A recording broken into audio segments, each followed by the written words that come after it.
In a campaign I ran a few years ago, a new age of adventure had just arrived in the city of Eserith, and after a handful of successful quests out into the woods, the player characters had caught the attention of one of the wealthiest people in the city. Good evening, adventurers. My name is Ralnor Elefir, and you may know me as the guy who supplies all of the ale in this city, or at least all of the good ale. As such, I'd like to offer quite a substantial amount of silver to any of you brave enough to venture out into the woods and complete a task for me. Ralnor apparently had one of his breweries located in the woods outside of the city, a few turtle miles southwest of Eserith. However, one of his recent shipments of ale hadn't managed to make it back to the city, and so he wanted the party to investigate and track down the missing ale. The first adventurer to accept the quest was Fiona, a human artificer who'd finally finished the schematics for her next invention. However, she still needed the funds to actually buy the materials she needed for it. Next up, we had Stagander, a human barbarian who was trying to map out the entire world outside of the city. After that, we had Jotter, a human ranger who had a pet wolf named Brutus, and had absolutely not activated an evil devil obelisk in his last adventure. What a crazy thing to even suggest. Why would he ever even do that? Exactly. Jotter would never. And lastly, we had Quilus, a human inventor who was trying to build a railroad empire. After they all got together, they quickly traveled out along the dirt path that led towards the brewery, and after only half a day, they came across a destroyed cart on the side of the road. Holy Paylor, the velociraptors had developed a taste for ale. What? Where did velociraptors come from? Well, it looks like they came over from the woods, and then... No, I meant why the hells do you think the velociraptors did this? Can we please get back on the task? It seems like there's tracks leading away northwest from here. The party began their journey once more, and soon found a small farmhouse in the woods, with two orcs standing guard outside of the entrance, and one of the missing barrels of ale was resting on the ground next to him. See, Jotter? It wasn't velociraptors, it was just bandits. Hey, did you hear that? It was probably just the wind rustling the trees, you know? I don't think the wind usually makes the trees start talking, though. Hey, trees, is it normal for you to be talking to each other? Yes? Well, I guess I can't argue with that. As the guard began walking back to his post, the party surged out of their hiding spots and leapt into combat. My name is Fiona, and I speak for the trees! The remaining guard was able to flee back into the farmhouse, and the party quickly followed after him, and soon found themselves on the second floor, in what looked to have been like an old laboratory of some sort. Oh great, adventurers. Just give us back the ale and no one else has to die. That's a good one.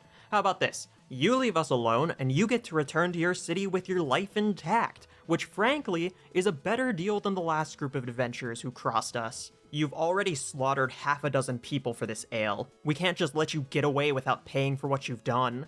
Yeah, and also we want like an actual payment too, which we kinda need the ale for, because we got hired to do that. Yeah. Okay, let's just fight now.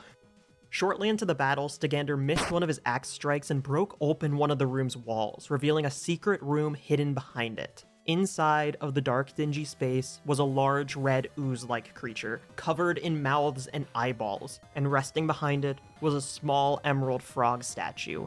What in the name of Grumsh is that? Faced with both the party and this new unidentified threat, the orcs quickly retreated and left the ale behind. And so the party was left to fight this new threat by themselves. Before anything else, we gotta get that frog statue. I'll lure the creature over to me, and Jotter, you run in and grab the frog, alright? Why do we care so much about this frog statue again? Well, we found a weird message in a secret room a little bit ago saying that we need a frog and a hammer, and this could be one of those pieces. Stagander's plan went off without a hitch. However, he was now beginning to learn just how insanely strong this ooze creature was. So, in D&D, gibbering mouthers are absolutely crazy. In no world should these be like a CR2 monster. They make everything around them difficult terrain, so it's hard to escape. They deal 5d6 damage on a hit with their bite, and can also blind people in a radius. But wait, it gets more fun from there, because every time you start a turn near it, you have to make a wisdom save, or you basically just lose the entire turn. So even though the party had managed to grab the frog statue, they were still in an extremely bad situation.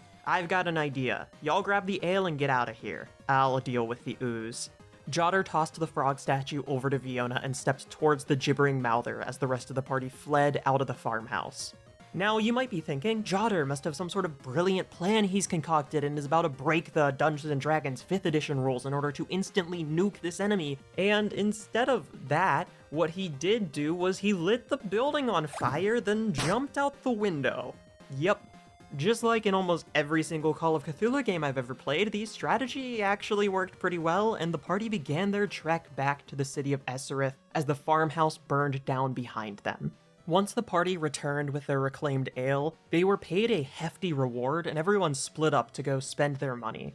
Quilus hired a crew to begin planning out where his first set of railroad tracks would be. Meanwhile, Jodder spent all of his money buying things for his pet wolf Brutus. Brutus had the best food and toys and stuff that a wolf could possibly ever ask for. Jodder even started working on drinking less in order to better care for his pet.